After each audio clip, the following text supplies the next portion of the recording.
നമസ്കാരം. മലയാളി വാർത്ത ഇൻസൈഡിലേക്ക് സ്വാഗതം. ഉയർന്നു പൊങ്ങി തൊട്ടു പിന്നാലെ റഡാറുമായി ബന്ധം നിലച്ചു.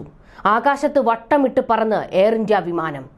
പിന്നീട് വിമാനം ചെന്നൈയിൽ അടിയന്തരമായി ഇറക്കാൻ നീക്കം. എന്നാൽ അവിടെയും പ്രതിസന്ധി.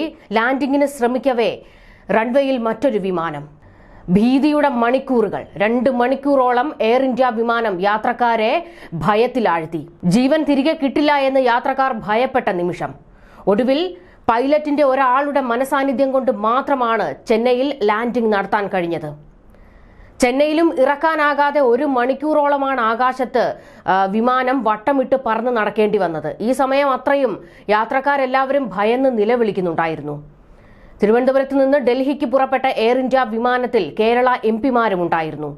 കെ.സി. വേണുഗോപാൽ, കൊടിക്കുന്നിൽ സുരേഷ്, അടൂർ പ്രകാശ്, കെ. രാധാകൃഷ്ണൻ തുടങ്ങിയ കേരളത്തിലെ എംപിമാർ ചങ്കിടിച്ചാണ് വിമാനത്തിലിരുന്നത്.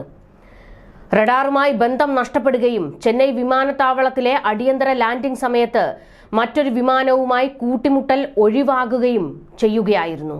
ക്യാപ്റ്റൻ വെങ്കിടേഷിന്റെ അസാമാന്യ മികവ് മൂലമാണ് മുഴുവൻ യാത്രക്കാരുമായി സുരക്ഷിതരായി ചെന്നൈയിൽ ലാൻഡ് ചെയ്യാൻ കഴിഞ്ഞതെന്ന് കൊടിക്കുന്നിൽ സുരേഷ് ഫേസ്ബുക്കിൽ ഒരു കുറിപ്പ് പങ്കുവച്ചിട്ടുണ്ട്.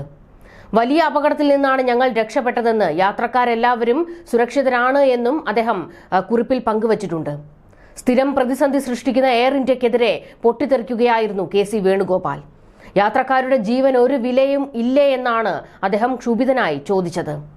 ഉടൻ തന്നെ അന്വേഷണം വേണമെന്നും സത്യസന്ധമായ കാര്യങ്ങൾ പുറത്തേക്ക് വരണം എന്നും അദ്ദേഹം ആവശ്യപ്പെട്ടിട്ടുണ്ട്. നമുക്കറിയാം, അഹമ്മദാബാദിലുണ്ടായ എയർ ഇന്ത്യ വിമാന അപകടം. രാജ്യം ഇന്നും ആ ഭീതിയിൽ നിന്ന് മുക്തമായിട്ടില്ല. വീണ്ടും ഒരപകടം മുനമ്പിൽ തന്നെയാണ് എയർ ഇന്ത്യ എത്തിച്ചത്. യാത്രക്കാരെ കൊണ്ടുപോയി കൊല്ലിക്കാനാണോ ഈ വിമാനം ഉള്ളതെന്ന് പുറത്തിറങ്ങിയ യാത്രക്കാർ എല്ലാവരും പൊട്ടിത്തെറിച്ചുകൊണ്ടാണ് ചോദിച്ചത്. അഹമ്മദാബാദിലുണ്ടായ ഭീതി തന്നെയായിരുന്നു ഓരോ യാത്രക്കാരന്റെയും ഉള്ളിലുണ്ടായിരുന്നത്. കൊടിക്കുന്നിൽ സുരേഷ് പറയുന്ന ഒരു പ്രസ്താവനയുണ്ടായിരുന്നു. ലാൻഡിംഗ് നടത്താൻ കഴിയാത്ത ഒരു സാഹചര്യം വന്നപ്പോൾ വിമാനത്തിനുള്ളിലിരുന്ന് എല്ലാവരും ദൈവത്തെ വിളിക്കുന്നുണ്ടായിരുന്നുവെന്ന്.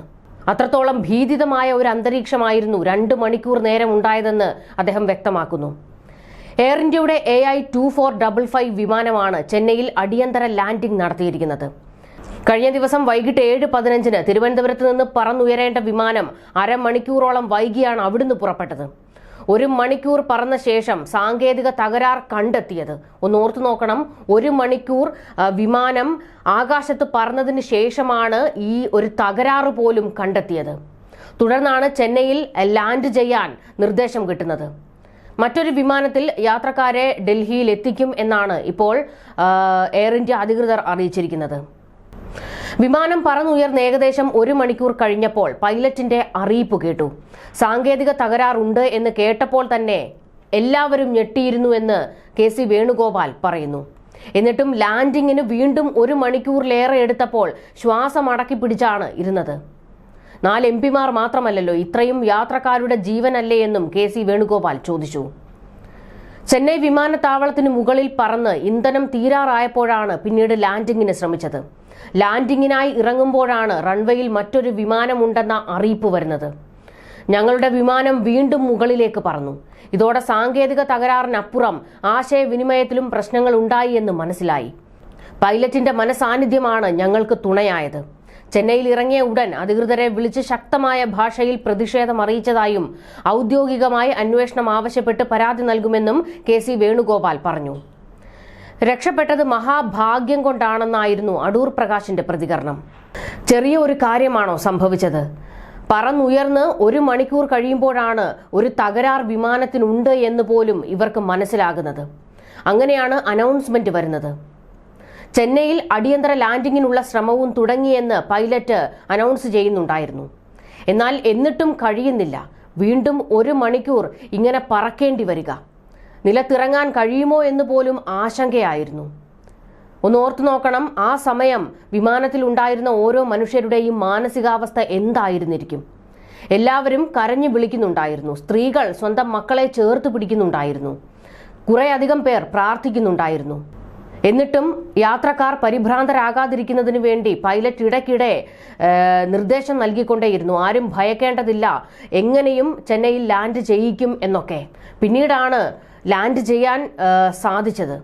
തിങ്കളാഴ്ച ഡൽഹിയിൽ നടക്കുന്ന പ്രതിപക്ഷ എംപിമാരുടെ പ്രതിഷേധ പരിപാടിയിൽ പങ്കെടുക്കാൻ പുറപ്പെട്ടതായിരുന്നു എംപിമാർ. കേരളത്തിൽ നിന്നുള്ള എംപിമാരെ കൂടാതെ തമിഴ്നാട് എംപി റോബർട്ട് ബ്രൂസും ഇതേ വിമാനത്തിലുണ്ടായിരുന്നു. ഗുരുതര സുരക്ഷാ വീഴ്ചയാണ് ഉണ്ടായത്. ഞങ്ങൾ സഞ്ചരിച്ച വിമാനത്തിൽ പരിശോധന നടത്തുന്നു എന്നാണ് പറഞ്ഞത്. വലിയ അപകടത്തിൽ നിന്ന് കരകയറിയാണ് ഞങ്ങൾ എല്ലാവരും പകരം വിമാനത്തിൽ കയറിയിരിക്കുന്നത്. പൈലറ്റായ ക്യാപ്റ്റൻ വെങ്കിടേഷിന്റെ മികവ് അഭിനന്ദനാർഹമാണെന്ന് അടൂർ പ്രകാശ് മാധ്യമങ്ങളോട് പ്രതികരിച്ചത്. ഇതിനിടെ വിമാനം ചെന്നൈയിൽ അടിയന്തര ലാൻഡിംഗ് നടത്തിയതിൽ വിശദീകരണവുമായി എയർ ഇന്ത്യ രംഗത്ത് വന്നിട്ടുണ്ട്. റൺവേയിൽ മറ്റൊരു വിമാനം ഉണ്ടായിരുന്നില്ല എന്നും സംഭവിച്ചത് ഗോ അറൌണ്ട് എന്നും എയർ ഇന്ത്യ വിശദീകരിച്ചിരിക്കുന്നത്. ഇത്തരം സാഹചര്യങ്ങൾ നേരിടാൻ പൈലറ്റുമാർ സജ്ജരാണ്.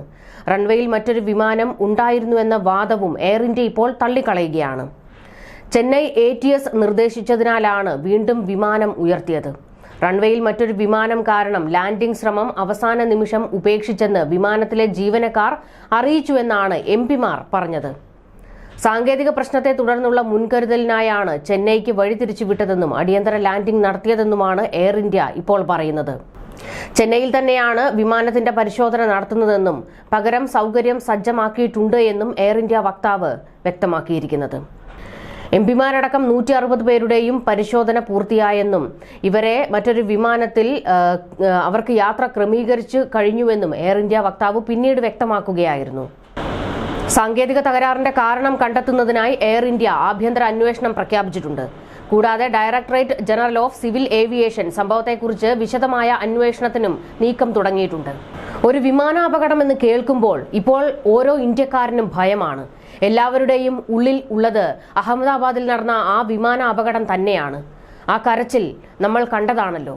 കത്തിക്കരിഞ്ഞ മൃതദേഹങ്ങൾ, പ്രിയപ്പെട്ടവരെ നെഞ്ചോട് ചേർത്ത് പിടിച്ച് കരയുന്ന കുറേയധികം മനുഷ്യർ. ഒരാൾ ഒഴികെ ബാക്കി എല്ലാവരും മരണപ്പെടുന്നു. ആ പ്രദേശത്ത് വിമാനം ഇടിച്ചു കയറുന്ന സമയത്ത് അവിടെ ഉണ്ടായിരുന്ന പലരും മരണപ്പെടുന്നു. പിന്നീട് പച്ച മാംസത്തിന്റെ ഗന്ധമായിരുന്നു അഹമ്മദാബാദ് വിമാന താവളത്തിന് സമീപം കുറച്ച് നാളുകൾ ഉണ്ടായിരുന്നത്. ആ ഒരു ഭീതി നമുക്ക് എങ്ങനെ മറക്കാൻ കഴിയും? ഇതുവരെയും നമുക്ക് ആ ഞെട്ടൽ വിട്ടുമാറിയിട്ടില്ല.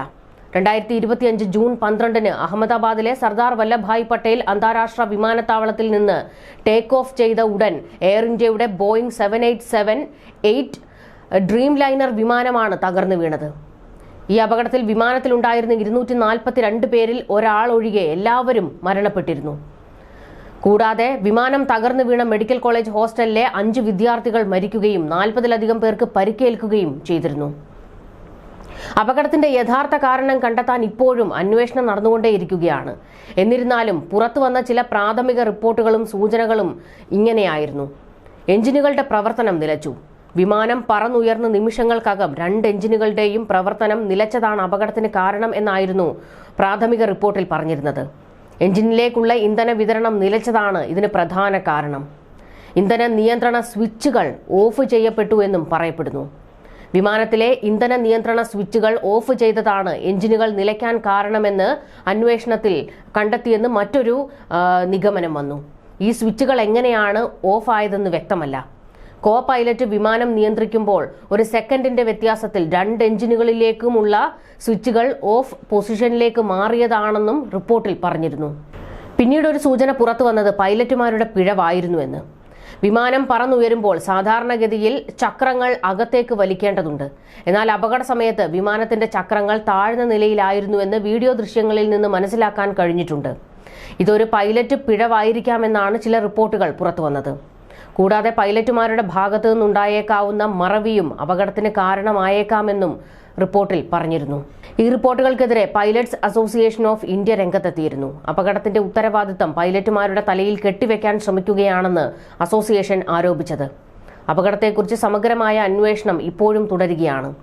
ഇതിന് അന്തിമ റിപ്പോർട്ട് പുറത്തേക്ക് വന്നാൽ മാത്രമേ അപകടത്തിന്റെ യഥാർത്ഥ കാരണം കണ്ടെത്താൻ കഴിയുകയുള്ളൂ. ഇപ്പോഴും അപകട കാരണം മറഞ്ഞു തന്നെ കിടക്കുകയാണ്. ഇതിനിടെ ബോയിങ്ങിനെ രക്ഷിക്കുന്നതിനുള്ള ഒരു നീക്കം മാത്രമാണ് പൈലറ്റുമാരെ കുടുക്കുന്നതിലൂടെ നടക്കുന്നത് എന്ന ആരോപണവുമൊക്കെ ശക്തമാകുന്നുണ്ട്. എങ്കിലും അഹമ്മദാബാദ് വിമാനാപകടം രാജ്യത്തിന്റെ നെഞ്ചിലേറ്റ മുറിവാണ്. ആ കരച്ചിലുകൾ ഇന്നും നമുക്ക് സഹിക്കാൻ കഴിയില്ല. അതിന്റെ ചില വീഡിയോകളൊക്കെ ഇപ്പോഴും സോഷ്യൽ മീഡിയയിലൊക്കെ വരുമ്പോൾ ചങ്ക് കത്തും. ആ കത്തിക്കരിഞ്ഞ മൃതദേഹങ്ങൾ അത് കണ്ടു നിൽക്കാൻ കഴിയുമായിരുന്നില്ല. സ്ട്രെച്ചറിലേക്കൊക്കെ കത്തിക്കരിഞ്ഞ മൃതദേഹങ്ങൾ എടുത്തു മാറ്റുമ്പോൾ കൈയും കാലുമൊക്കെ അടർന്നു വീഴുന്ന ചില വീഡിയോകൾ ഉണ്ടായിരുന്നു. എങ്ങനെ സഹിക്കാൻ കഴിയും? വീണ്ടും എയർ ഇന്ത്യ ഒരു അപകടം ഉണ്ടാക്കിയിരിക്കുകയാണ്. തലനാരിഴയ്ക്കാണ് യാത്രക്കാരെല്ലാവരും രക്ഷപ്പെട്ടത്. ഈ തുടരെ എയർ ഇന്ത്യ ഇത്തരത്തിലുള്ള പിഴവുകൾ വരുത്തുമ്പോൾ കൃത്യമായ അന്വേഷണമാണ് വേണ്ടത്. യാത്രക്കാരുടെ ജീവൻ വെച്ച് കളിക്കരുത്. ന്യൂസ് ഡെസ്ക്, മലയാളി വാർത്ത ഇൻസൈഡ്.